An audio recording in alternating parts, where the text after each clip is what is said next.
इस्लामी भाइयों और बहनों, आज के इस वीडियो में मैं आपके साथ सही बुखारी की हदीस नंबर 32 शेयर करने जा रही हूँ।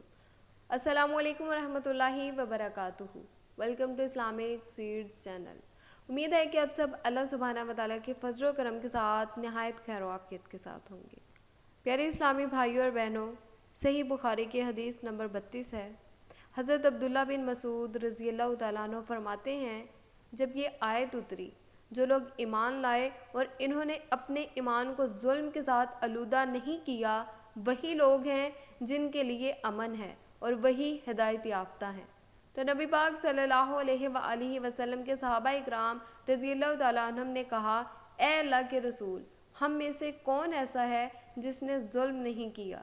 तब अल्लाह ताला ने ये आयत उतारी, यकीनन शिर्क जुल्म अजीम है।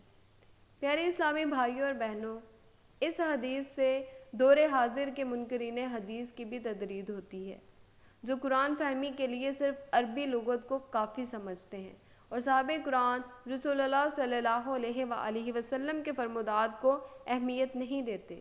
अगर इनका ये दावा दुरुस्त होता तो सहाबा इकराम रज़ी अल्लाह तआला अन्हुम कुरान मजीद को समझने में किसी किस्म की उलझन का शिकार ना होते। लिहाजा कुरान करीम को समझने के लिए साहबे कुरान सल्लल्लाहु अलैहि वसल्लम के इरशादात व मामलात को पेश नज़र रखना इंतहाई ज़रूरी है।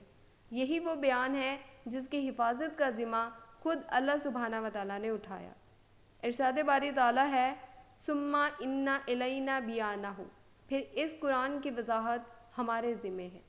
उम्मीद है कि आपको ये वीडियो पसंद आई होगी और आप सब इस्लामी भाइयों और बहनों से गुजारिश है कि वीडियो को सदक़े की नीयत के साथ दूसरों तक ज़रूर शेयर कीजिएगा, ताकि इस अहदीस के सिलसिले को इसी तरह जारी व सारी रख सके।